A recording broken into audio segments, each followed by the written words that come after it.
Well, let's see if we can do this with the chainsaw in the background. Greetings and welcome to Fly the Coop. This time on Fly the Coop, the maintenance on the generator. It's kind of the annual maintenance for the oil change, but also it's very clear to me that when we bought the rig and they told us that they did the generator maintenance, they did none of that. So what I'll show you is me going through the process of changing the plugs, the oil filter, the fuel filter as much as I can, and we'll go from there. So I think we're going to start with the spark plugs. Now there's one way back in here, and then there's one up here. So one thing I found about living in an RV that's kind of sucks is I didn't think about changing the spark plug. So I brought a whole big toolbox full of tools and no spark plug wrenches. So this is where $18 on Amazon with every size spark plug wrench plus a gapper and a universal joint, so you can get into odd spots. Comes with it. Okay. So there we go. That'll hold it in place. Spark plug, there's a gap between the anode and the top parts. So basically you're setting this little space there for the spark to happen, and every spark plug based on the motor has its own gap. This is 0.35, so we have a little gapping tool that we put in. We start it low and we slide it up until it gets to where it should be, and that should be pretty tight. Now I'm going to see if I can reach in here and get one of the plug wires off up front, but it's still not easy to get at. Alright.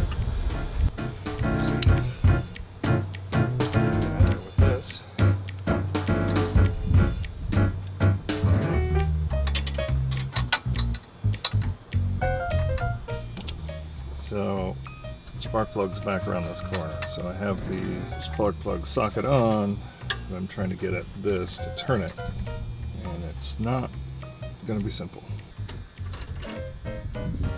Well, got a turn. I think that might have been enough. 3 hours later.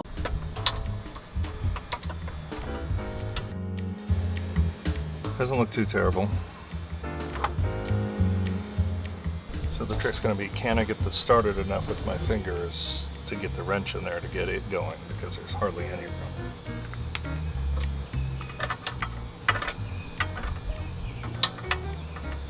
Greetings from the future. This is what happens when you decide to start using one of your cameras that you don't normally use, but you're not so familiar with how things work.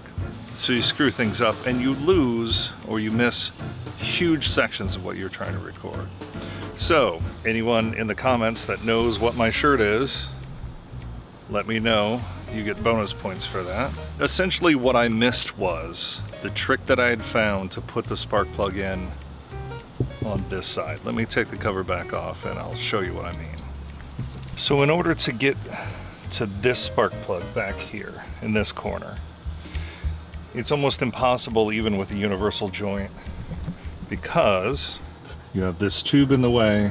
Anyhow, the trick I found on the internet, which is super helpful and the only way I was able to get that plug back in, is so you take your spark plug socket, your socket adapter for an impact wrench or for a drill, whatever you have like this, and a 1/4 inch wrench. I have a ratcheting wrench, which is great.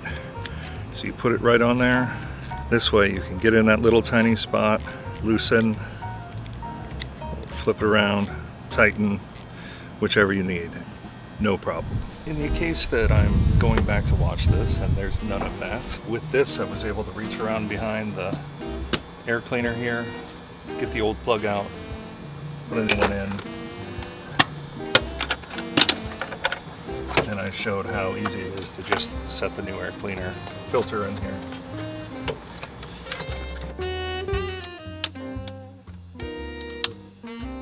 Snap these 3 little pieces, and we're good to go. Not terrible looking plugs, but definitely got some hair on them. Okay.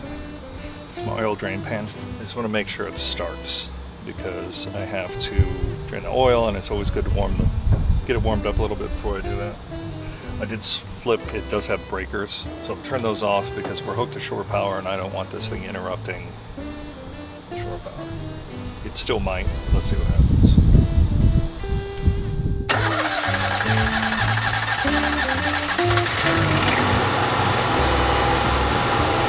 We're gonna drain the oil. We ran it a little bit. It's warm enough. Thankfully, there's this nifty little drain hose here, nifty little petcock or whatever you want to call it. Should be able to just turn that and drain the oil out and not have to worry about it. Let's see how this goes. All right, here goes something.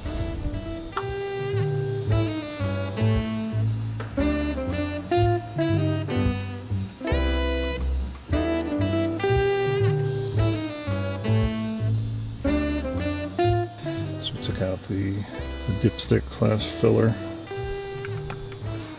Basically have the oil all drained out. Now we need to take off the oil filter, and I'll show you where that's at. You can see it sticking through there, and there it is.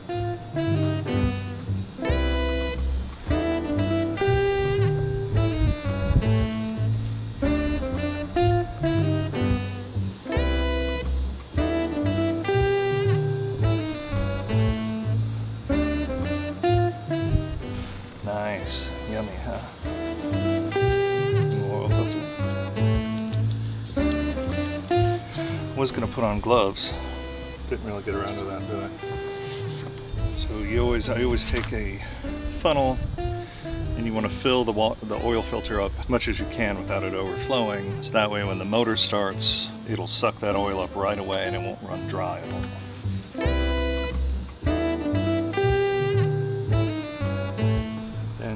Take a little bit of the fresh oil, rub it around that gasket to make sure it makes a good seal.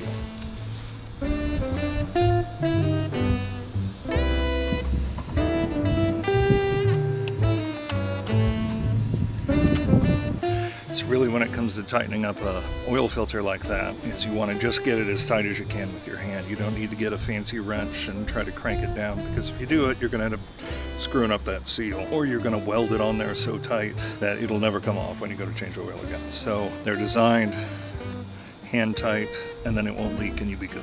Now we're going to attempt to pour the last quart and 3/4 in here.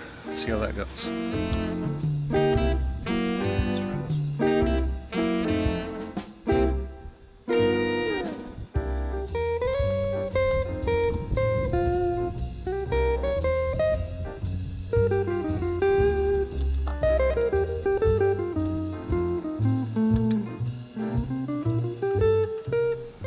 Greetings from underneath. There's the oil filter we just changed. That's where the oil drained out of. Here's the old fuel filter next to the fuel pump. Got a nice shiny new one here. So I don't know how much I'm really going to be able to film me. This screws in, and we should be good to go. This I will use vice grips to clamp the fuel line.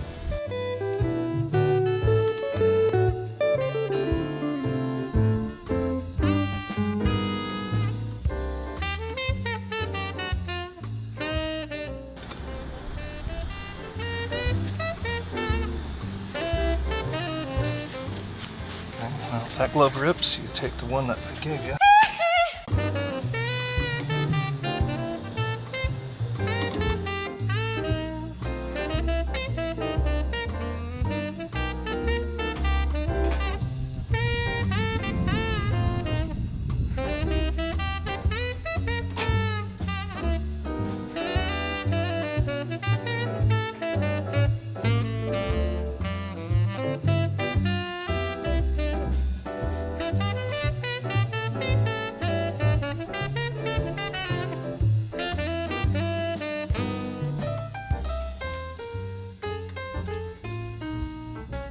So that's the fuel filter. A little annoyed the new one didn't want to thread in, so I picked up the old one to check, and of course dumped gas all over myself, which otherwise I would have gone away without smelling like gas the rest of the week.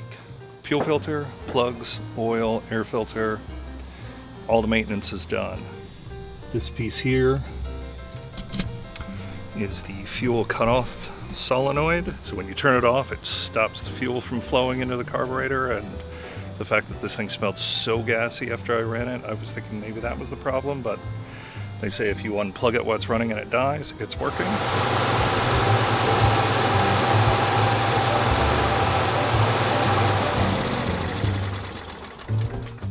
Okay.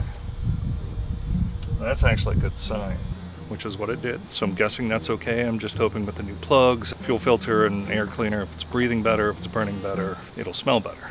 But let's see if she starts up.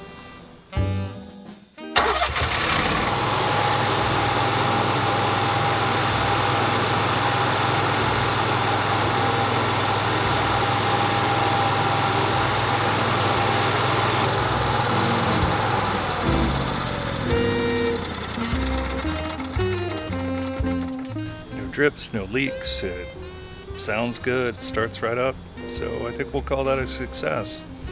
Write down the date on this and hopefully not have to do any of this for another year, and even then it won't be plugs and fuel filter, just the oil. Let me know if you have any questions below. This is the Onan QG5500. It's kind of the same one that's in most RVs. Yeah, we'll call that a success, I guess.